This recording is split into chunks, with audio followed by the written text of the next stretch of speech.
What is up, guys? Welcome back to the channel Everyday Carry for the Everyday Guy. The Fieldcraft Survival MRS holster magnetic retention system. This is the brainchild of Mike Glover. There are two kinds of people who know Mike Glover. Those of you who know him as a legend and people who don't know Mike Glover.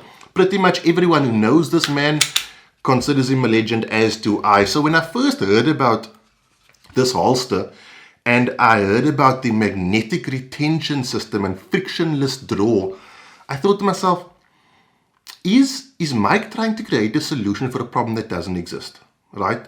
And the more I educated myself, the more I realized it's not so much that as he is trying to move the industry forward. And those of you who follow my channel, those of you who know me, know that I love innovation, right? I believe innovation is the only way we continue to push boundaries. So while this holster is different, is new, it might become the standard. Remember, there was a time when leather was a standard. Then Kydex came in and all the leather guys said, oh, this will never catch on. Look at Kydex now, and maybe the future is magnetic or retention and frictionless draw. The clip is made out of spring steel and it is height adjustable. Spring steel with two rearward facing teeth. How best can I show this to you? There you go. Two rearward facing teeth. Once those teeth clip on, guys, the holster is going nowhere. I'll roll in some B-roll of me wearing the holster without a belt. Now, I don't recommend you do this, but if the situation requires it, you can run this holster without a belt.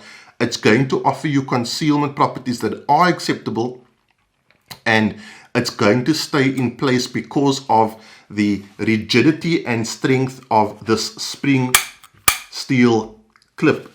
Personally, I love spring steel clips. I think they are the way to go. They are ridiculously expensive though. Usually it's discrete carry concept. This isn't discrete carry concepts. The thing with the spring steel clip as well, guys, look at how thin that is. That is going to not affect concealment at all. Right? Talking about concealment, the way I do recommend you run this holster is obviously with a dedicated gun belt. You can run to the Travax cinch, which is the belt that I reviewed last week, and it's going to operate just perfectly. The belt I recommend you run it with is the Core Essentials gun belts. Core Essentials are my main jam. Really like Core Essentials, and you're going to get excellent concealment and really good comfort. Now, strangely enough, I thought this holster was quite thick when I got it, right? But with the smooth, rounded edges, there's very little pressure. Now, this is body shape specific and person specific. I can't tell you what you find comfortable. But in all the holsters I've run, right, I very rarely run a holster that doesn't cater for weapon lights. It's kind of unfair. But this is a really comfortable holster, and people who carry normal Kydex holsters, you're not going to suffer for comfort if you move over to the MRS.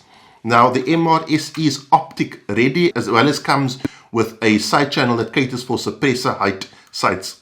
The reason I think you're getting good concealment, because as you can see, this is a dedicated appendix holster but has no claw, is the clip is canted forward. So when you cinch this onto your belt and then tighten your belt, it does that. And as a result, you get the firearm pressing into your body. So guys, something I want to show you, as you can see, the firearm's empty and safe. I'm going to drop the slide, pointing the firearm in a safe direction. There's a wall behind that the round wouldn't penetrate.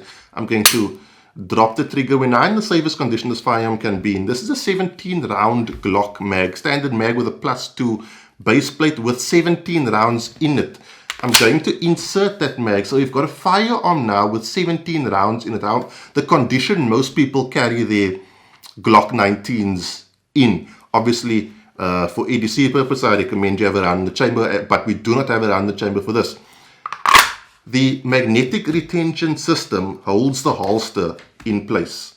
Okay, so what I find really impressive is you get a frictionless draw, but there is enough retention with the magnets to hold the holster in place. Now, the magnets inside this holster are rare earth magnets. What that means is they are not susceptible to impact or heat as in it doesn't affect the strength of the magnetism as a result of impact on the ground or whatever. Those of you know, if you chuck a magnet on the ground enough times, it begins to lose magnetism. Similarly with heat, it begins to lose its magnetism.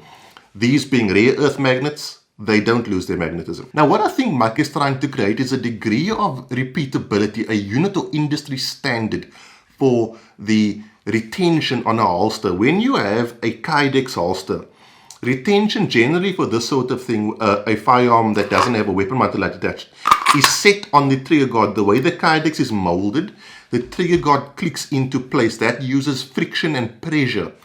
The frictionless draw, and it is frictionless, and let me tell you, you don't know how cool this feels to draw until you've drawn a firearm from one of these holsters. And it's kind of one of those things that you think, I mean, how cool can it be until you do it, and then it's like, wow, that's really, really cool. The firearm interfaces with the holster. The way that feels is different from holster to holster. With a magnetic retention system and a frictionless draw, that feel will be exactly the same. It will be a standard. The way you should think about this is it is a evolution or an option on a product that already exists. Imagine it's like a car, and you know, in the day you used to have wind down windows, and those windows work perfectly, but as things evolved, you got electric windows. So this is kind of like that. Concealment for me is as good as a holster with a claw. And a part of the reason it's so comfortable is that this doesn't have a claw, right? So you can wear your belt and your pants more true to size, and it doesn't press in the way a clawed holster would. Now guys, the really cool fact is this holster is made in South Africa, where I am from. So big ups to Mike there for making use of our services. I know you probably could have gone to China and got it for even cheaper. But we really appreciate him sending his business here and giving us the opportunity. If I wasn't going to run a weapon mounted light in my firearm, and when I don't run a weapon mounted light, this is pretty much the holster I run. And those of you who follow me on Instagram and Facebook will have seen I've been in the range quite a few times testing it out. It has functioned without a hitch. It is very minimalistic. It is extremely comfortable, and really, really impressed with the guys at Fieldcraft Survival for their desire to innovate and produce a product that is somewhat new. It is definitely not a oh, look at me product, I'm trying to be different. It's actually a product that has different things that make sense. And let me tell you, once you experience a frictionless draw, you don't want to ever not experience a frictionless draw. Guys, I'm going to try to get this available in South Africa before Christmas. It'll be on my website, www.edc4the.co.za. Huge thanks to Fieldcraft Survival. Huge thanks to Mike for giving me the opportunity to review this holster. Well done to them on making an awesome product. Guys, that is it. Be safe. Train hard. Cheers. God bless.